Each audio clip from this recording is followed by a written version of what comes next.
funds that Ntola Ilola irrigation scheme in Ikaronga. This is a project that was under the Green Belt Authority, and apparently there is fraud in that project, so it didn't go as good as we wanted it to be, but we are following up. The previous government did a very bad job in as far as Ntola Ilola and other Greenbelt projects are concerned, and that's why maybe in as far as irrigation is concerned we are lagging behind. But this government will make things different, will change a lot of things. A lot of things will come right. Our vision is very clearly stated in our manifesto. In the next 5 years, within the 5 years of the DPP and Professor Arthur Peter Mutharika as president, we want 12,500 hectares of irrigatable land that is very well irrigated, commercialized and fully mechanized. And that will happen. A participant at the meeting, Chisuse Imani, who is Chief Irrigation Officer for Machinga Irrigation Division, says the country has a lot of potential to transform the agriculture sector. I'm very confident that capacity is there for us to develop irrigation infrastructure, manage it, and together with farmers coordinate to ensure that we produce and supplement the national food basket. Government has since pledged to work with development partners, private sector, and local communities to ensure successful implementation of irrigation expansion drive. George Nkandawire, MBC, Mzuzu. Tobacco revenue has hit $12.8 million, about 22.3 billion kwacha within the first 2 weeks of the 2026 tobacco marketing season, according to data provided by Tobacco Commission on the official opening of sales at Mzuzu floors on Tuesday. Indicated that buyers bought 5,973,866 kilograms at an average price of $2.16 per kg, generating $12,873,603 revenue. When sales began in Mzuzu on Wednesday, Nyasa Tobacco offered the highest price of $2.80 per kg for auction tobacco. On the contract market, the highest fetched $3.05 and was offered by Premium Tobacco. In an interview, Tobacco Farmers Association of Malawi, TAMA, Trust President Abel Kalimabanda said the markets have started well with improvements on pricing, among others. I'm happy to see that there is an improvement in terms of pricing, but not on rejection. On pricing, I think the buyers are honoring the agreement, what we agreed as the industry, that they have to. The Malawi government has issued a safety alert to its citizens living in or traveling through South Africa following reports of increasing attacks on foreign nationals. In a public advisory dated 5 May 2026, the Malawi High Commission in Pretoria and the Malawi Consulate General in Johannesburg say they have received disturbing reports of rising violence in some areas. Ruth Chinangwa has more in this report. In a public statement dated 5 May 2026, the Malawi High Commission in Pretoria and the Malawi Consulate General in Johannesburg say they have received disturbing reports of rising violence in some areas. The Malawians living in or traveling through that country are being urged to stay alert, as well as take precautionary measures such as carrying valid identification documents, including passports or permits, avoid crowded areas, demonstrations and marches, and any places showing signs of unrest, and limit their movements, especially in high-risk areas. Meanwhile, the Malawian mission in South Africa says it is closely monitoring the situation while also remaining in constant touch with the Malawi government regarding the situation. Recently, a video has been viral on social media on a Malawian national resisting xenophobic threat from South African nationals. Construction of modern infrastructure has been tipped as one way of urbanizing the country's districts. Minister of Lands, Housing and Urban Development, Chimwemwe Chipungu, was speaking in Nchisi when he launched the construction of a new land registry's office complex. Chipungu said the current administration would like to give our districts a facelift through construction of modern buildings and roads. Chibiron Tumodzi reports. The administration of land-related issues in the country is expected to become more efficient once new land registry buildings are constructed in 11 districts. The Minister of Lands, Chimwemwe Chipungu, has officially launched the construction project during a groundbreaking ceremony at Nchisi Boma. Chipungu says the project is important because Malawians will no longer have to travel a long distance to cities to process land-related issues. This is a very important building office which will all cater for the disputes that has been happening in the districts pertaining land issues, but also it will minimize the cost of people traveling to either Mzuzu, Lilongwe, Blantyre to seek assistance from our head office. So it is a very important and strategic building that would handle all land registries here in the district of Nchisi. The minister says government is grateful for the World Bank's support for the project and sees the project expanding to all districts of the country. We have had a donation of funds from World Bank. We have started with 11 districts. We hope that we'll cater all the districts. This is just a pilot phase, but we're going to move into phases that all districts should have land registry offices. Other new land registry offices will also be constructed in Lilongwe, Salima, Ncheu, Mangochi, Palombe, Jiradzulu, Mwanza, Nenurumpi and Karonga. The project is funded by the World Bank through the Agriculture Commercialization ACCOM 2 project. Jepidom Dumodzi, MBC News, Nchisi. Ministry of Local Government and Rural Development has welcomed the ruling of the High Court in Blantyre, declaring that there are no legitimate chiefs in certain parts of Blantyre City, including Zingwangwa, Nkologosa and other townships. In an interview with MBC, spokesperson for the ministry, Chimwemwe Njoloma, further disclosed that Section 3 of the Chiefs Act does not recognize urban chiefs. Charles Chindongo has filed this report, being read by Romeo Mali.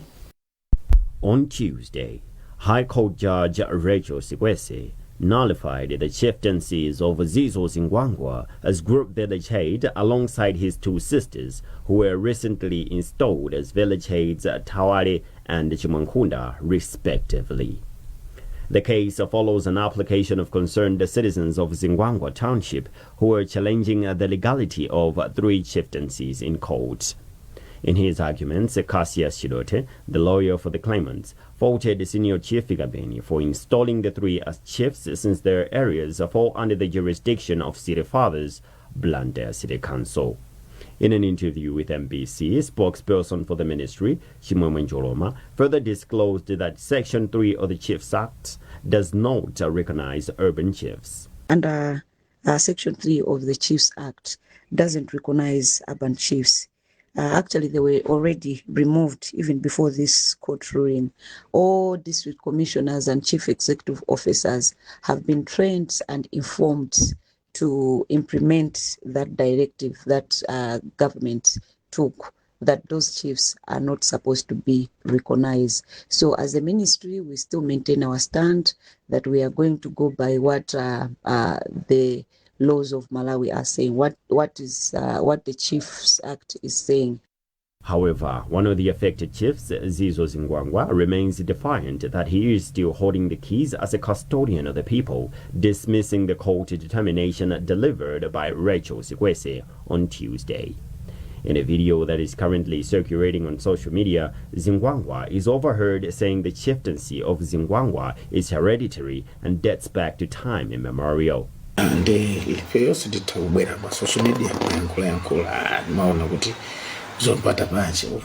is among others saying he cannot be removed unless otherwise. Chieftaincy of Zingwangwa in Blantyre is hereditary and dates back to time immemorial. Meanwhile, legal scholars are divided on the ruling, with others believing that the decision is temporary, arguing that the final decision will be decided by the Supreme Court of Appeal. Currently, chieftaincies operate under the Chiefs and Local Government Acts. You're watching MBC News. A reminder of our top stories. President Professor Arthur Peter Mutharika appoints new members of the Judicial Service Commission. 12,500 hectares of land across the country earmarked for irrigation to boost food security and economic growth. 17 Malawians die in a bus accident in Zimbabwe, while several others have been injured.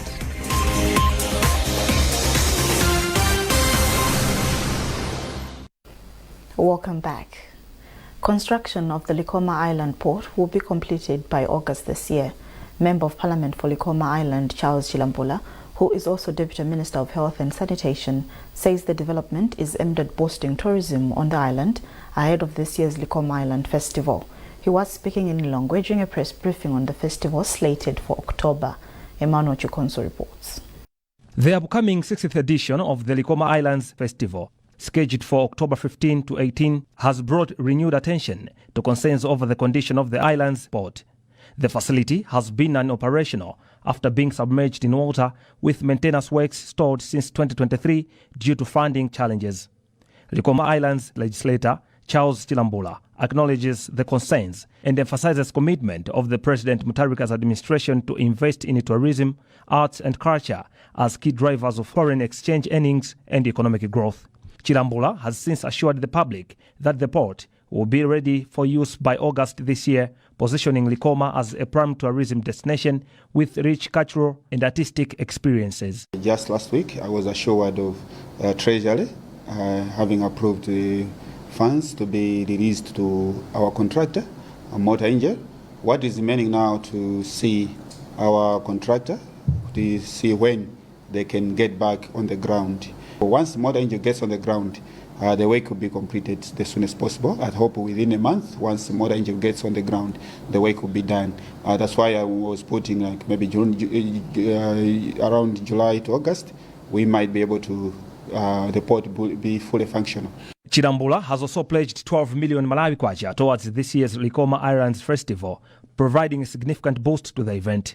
Speaking at the same briefing, Festival Director Patrick Chikoti said this year's edition will also focus on environmental sustainability. Chikoti says organizers are targeting to make Likoma and the Chizumul Islands free from thin plastic pollution by 2030. Likoma, apart from fishing, the other industry which has the potential to grow the economy of the island, and not only the island, is the tourism. And I would want you to imagine what would happen if the environment is not conducive. It is not palatable. So one of these challenges are these thin plastics that we are seeing them increasing, being dotted around the island. We want to work with stakeholders on the islands and others to get rid of these thin plastics. The 2026 Likoma Islands Festival will take place under the theme Life in Tourism, Arts and Culture. Emmanuel Chikonso, MBC News, Lilongwe. Minister of Social Welfare Mary Navicha has pledged to assist people that survive on scavenging from Area 38 dump site in Lilongwe. While such people depend on the site for survival, they are often exposed to serious health hazards and dangerous environments. Our reporter Lonjozum Sodoka spent time at the site speaking to some of the residents to understand their experiences, needs, and what hopes they hold for the future. Walking through Area 38 dump site in Lilongwe, one witnesses how busy the place is. As vehicles arrive to dispose waste, people, especially men and children, rush toward them, hoping to recover something of value, such as plastic bottles and scrap materials to sell, or even food. For many, this is more than just a place of work. It is a home. Shelters stand as proof of resilience, while every day is a struggle for survival. Fanizo Golombe, aged 38, says he has spent most of his life at the dump site, explaining that due to hardships and poverty, he was forced to start scavenging at a young age. He says over time, going to the site became a normal part of his life. He adds that although some people say one can contract diseases from the place, he does not agree, arguing illnesses can occur anywhere. It is not true that there are diseases here. My life is full of challenges. I started coming to this dump site when I was a young boy. Since then, I've been collecting plastic bottles and other materials to sell for income. I use the money to buy maize flour and other necessities to support myself. Kingsley Chipangano, aged 23, told this reporter that he dropped out of school in Standard 6 and began going to the dump site in 2018 due to lack of opportunities and support. Chipangano expressed a willingness to leave the dump site if he secures any form of employment. We collect plastic papers, bottles, cartons, and many other items. We sell them to earn a living. But if well-wishers could help me find a job, I would be very happy, because dump sites are not places for people to live. We are here because we have no other options in our communities. Mada Kalinda is another individual living at the dump site and has built a shelter and often spends his nights there. He adds that the dump site does not only provide money but also food, explaining that food such as eggs, meat and sima are sometimes retrieved after company vehicles dispose waste. Kalinda further says some at the site possess skills but lack the resources and opportunities to improve their lives. He has since appealed for support from well-wishers and authorities to help unlock these talents. If possible, they should help us with employment, because that is the best way to empower us. There is a saying that a person who wants to be helped does not ask for money, but ask for a job. So supporting us with jobs and businesses would greatly change our lives and help us to become self-reliant.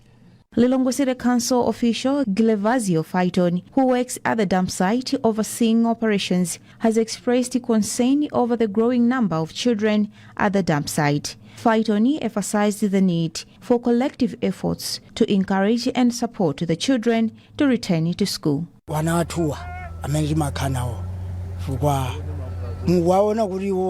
Many children abandon school and come here to collect different items. They need encouragement and support so that they can have a chance to a better future. Commenting on the development, Minister of Gender, Children, Disability and Social Welfare, Mary Navicha, described the situation at the dump site as deeply concerning. She emphasized the government's commitment to supporting individuals at the site with a focus on improving their living conditions and creating opportunities for a better future. Some of them have no food, they have no shelter, and some of them are here at the dumping site as their home. They are eating here, they are sleeping here. This is very unfortunate and very sad. As minister responsible for children, I would like to commit myself as a minister that these concerns needs urgent attention. As it stands, there is an urgent need for organizations and relevant stakeholders to work together more effectively in supporting people living at dump sites. The challenges they face leave many with little to no choice but to remain in such conditions.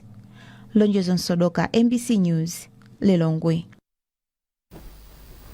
On a sad note, 17 Malawians have died in a bus accident in Zimbabwe, while several others have been injured. According to a statement from the Ministry of Foreign Affairs and International Cooperation, the bus was carrying about 60 passengers and 3 crew members and was en route to Malawi when it overturned between Kotwa town and the Nyamapanda border post. The injured are receiving treatment at Mutoko District Hospital, Kotwa District Hospital, and Parirenyatwa Hospital, with some reported to be in critical condition. Officials from the Malawi Embassy in Zimbabwe are working with Zimbabwean authorities to assist survivors and facilitate the repatriation of the bodies of the deceased. In sports, the Football Association of Malawi FAM is hopeful that the National Bank of Malawi will continue sponsoring the NBM Women's Premiership and the Under-23 NBM Championship after the first contract ended. FAM President Fleetwood Hayat spoke during the NBM Football Media Awards in Blantyre. He said the sponsorship has helped improve football standards, especially in the Women's Premiership and the Under-23 competition. As we speak, we have already started engagements, and I can assure you that National Bank is here to stay. We have demonstrated that our administration of football, we chose the path of being transparent and being accountable. National Bank is very happy. Whatever they sponsored, they saw it, where it went. And for that reason, we talk about these success stories. It's not all about brand visibility and maybe marketing of National Bank, but it's also the impact. If you look at the impact that National Bank has done, we've talked about the players, we've talked about the media. I believe that we have given them no reason for them not to continue to be with us. So we are very sure that they are going to come to us. What we are waiting for is maybe at what amount? Is it going to be 1 billion or is it going to be more? National Bank of Malawi provided 1.5 billion kwacha for the two competitions under a one-year agreement. NBM's head of retail banking, Oswin Kasunda, said talks with FAM about extending the sponsorship will start soon. At the end of the contract, you need to do a post-mortem, you need to review, see where things have gone well, where you think things have not gone well, and then think about the future. Obviously, the door is open. The discussions will be there.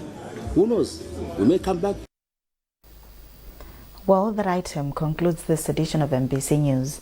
A reminder of our headlines before we leave. President Professor Arthur Peter Mutharika appoints new members of the Judicial Service Commission. 12,500 hectares of land across the country earmarked for irrigation to boost food security and economic growth.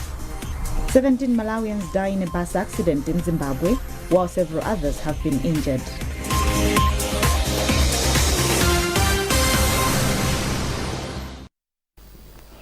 Keep up to date with our news coverage on our digital pages by scanning the QR code at the top right corner of your TV screen. You are with me, Opile Kaisa. Thanks for watching. Have a lovely day. Good morning, and it's time for weather forecast. We are currently still expecting partly cloudy conditions to persist over most areas, accompanied by sunny conditions as well as hot temperatures. This is all due to the influence of an easterly air mass coming from the Indian Ocean and bringing in warm and dry air into the country, influencing mostly partly cloudy conditions as well as hot temperatures. This is why this morning clear skies are persisting over most areas in the south, the central as well as the northern part of the country, accompanied by some fog patches in some areas over the south as well as the north. Temperatures are also still feeling mild this morning over most areas in the south, such as Blantyre and Mwanza at 20 degrees Celsius, 22 over Ngabu and Isanje, but it's generally cool over most areas in the central as well as the northern part of the country. This afternoon, we should expect mostly sunny conditions to persist over the country, accompanied by a chance of isolated thunderstorms and rains over the south, lakeshore areas as well as some areas over the north.